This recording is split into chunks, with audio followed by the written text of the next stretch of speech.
গায়রে মাহরামকে কি চিকিৎসার স্বার্থে বা শিক্ষার জন্য ধরা যাবে কিনা, ইসলাম এ নিয়ে কোনো বিধান আছে কিনা।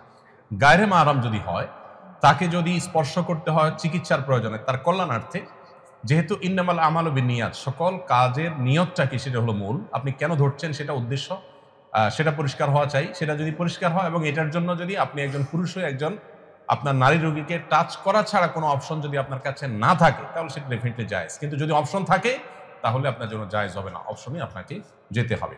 যদি পরিবারের আর্নিং সোর্স সুদের টাকায় জারি থাকে এবং আমার পড়াশোনা, থাকা, খাওয়া বাবদ খরচ পরিমাণ বহন করে, আমার জন্য বিধান কি হবে? আপনি যদি অপ্রাপ্ত বয়স্ক হন তাহলে তো আপনার কোনো অসুবিধা নেই, নারী হলে কোনো অসুবিধা নেই, আপনি তার উপর ডিপেন্ডেন্ট, যতটুকু দরকার ততটুকু আপনি নিতে পারবেন।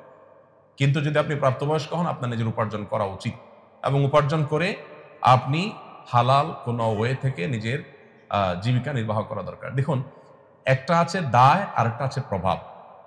এখানে কথা বলার সময় একেবারে নাই আমার হাতে। হারাম ভক্ষণ করলে আপনি, একটা হলো হারাম ভক্ষণের দায় নিতে হবে, শাস্তি হবে আল্লাহর কাছে, আরেকটা হলো এর প্রভাব আপনার মধ্যে আসবে। আপনি যদি হারাম খান, আপনার হতে পারে কোনো দায় নাই, কিন্তু প্রভাব নিশ্চিত, প্রভাব আপনি এড়াতে পারবেন না। হারামের প্রভাব কি? দোয়া কবুল না হওয়া, ইবাদতে তৃপ্তি না পাওয়া, স্বাদ না পাওয়া, বহু প্রভাব আছে। আপনি ভুলে কাউকে খুন করে ফেলেছেন, আপনি তাকে খুন করতে চাননি, অ্যাক্সিডেন্টলি খুন হয়ে গেছে, আপনি হয়তো দায় মুক্ত হবেন যে আপনার ভুলে হয়েছে, আপনার এখানে কোনো দায় নাই, এটা হইতে পারে, কিন্তু প্রভাব যেটা, অর্থাৎ লোকটার মৃত্যু হওয়া যেটা, সেটা ঠিকই হয়ে যাবে, সেটা কিন্তু থেকে থাকবে না।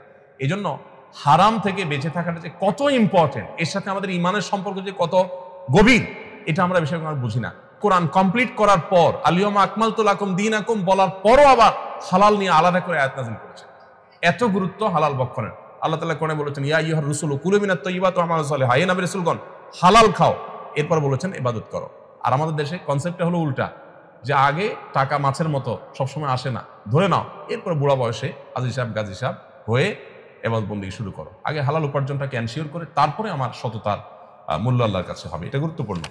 প্রথম বর্ষে আমাদের সবাইকে হিউম্যান বোনস কিনতে হয়, এটা কি মৃত ব্যক্তির মর্যাদার সাথে সাংঘর্ষিক নয় কি? অবশ্যই সাংঘর্ষিক, অবশ্যই এটা আমাদের করা উচিত না। এখন বিকল্প যদি কোনো পথ আপনার কাছে না থাকে, কিন্তু যদি আপনি বাধ্য হন শেখার প্রয়োজনে, বিক্রি ডেফিনেটলি আপনি করবেন না, আপনি দান করবেন অন্য কোনো স্টুডেন্টকে, সাদাকা করে দিবেন যে তুমি এ করো। কিন্তু এটাও মানব দেহ নিয়ে এই এক্সপেরিমেন্ট, এটার বিকল্প যেহেতু আছে, পৃথিবীর উন্নত দেশগুলোতে আমরা জানি যে তারা ডামি দিয়ে তাদের এই কাজটা সারে, তো আমরা কেন সেটা করব না? আমাদের এটার জন্য দরকার কথা উঠানো, দরকার ভয়েস রেজ করা, দরকার এটার জন্য আমাদের প্ল্যান প্রোগ্রাম করা, যাতে বিকল্প পথ পাই। আল্লাহ তাআলা বলেছেন, ওয়ালাকাদ কাররামনা বানি আদম। হাদিসে আসছে নবী সাল্লাল্লাহু আলাইহি ওয়াসাল্লাম বলেছেন, কাসরু আজমিল মাইয়িতি কাকাসরি হাইয়া, একজন মৃত মানুষের হাড্ডি ভাঙা আর জীবিত মানুষের হাড্ডি ভাঙা সমান।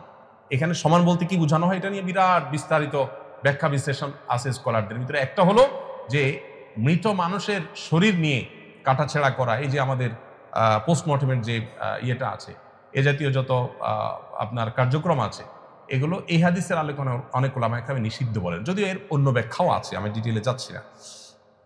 আস-সুন্নাহ ফাউন্ডেশন, উম্মার স্বার্থে সুন্নাহর সাথে।